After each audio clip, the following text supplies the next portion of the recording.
National Championship at Mercedes-Benz Stadium is set for Monday night. We're talking about college football, of course. And ahead of the big game, the Playoff Foundation is paying it forward, giving back to the host city. So we have Atlanta News first Sarah Hammond live from Mercedes-Benz Stadium. Sarah, this is huge, particularly for the teachers.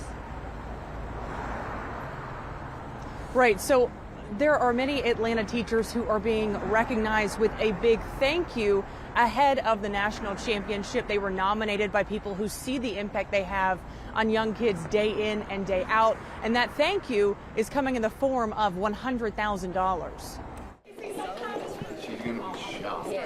Wednesday morning, 5 Atlanta teachers were surprised in their classrooms with $5,000. Kathy Smothers, a teacher for 21 years, was surprised with her class at YMCA Chattahoochee Head Start Academy. I'm just excited. It's truly an honor to basically receive this award, so thank you for the recognition. The College Football Playoff Foundation, in partnership with local organizations like United Way of Greater Atlanta and the Early Childhood Development Organization PACT, will in total give away $100,000 to Atlanta educators. And Executive Director Britton Bonoski says their focus is on pre-K teachers.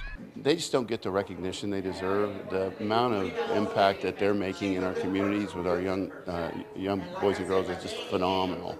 He says while they're, of course, excited about the game, they want to leave something impactful behind. For us to have a football game and then leave and not leave something lasting in terms of a legacy of our commitment to the community would be wrong. So we're all in. You're Miss Reeves, right?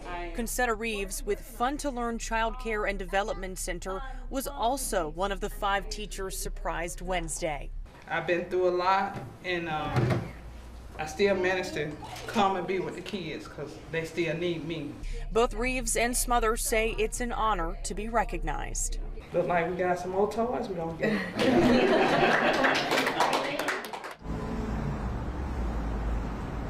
And only 5 teachers were surprised with that $5,000 today. The others will receive their awards on Saturday. They just don't know it yet. Live from Mercedes-Benz Stadium, Sarah Hammond for Atlanta News First.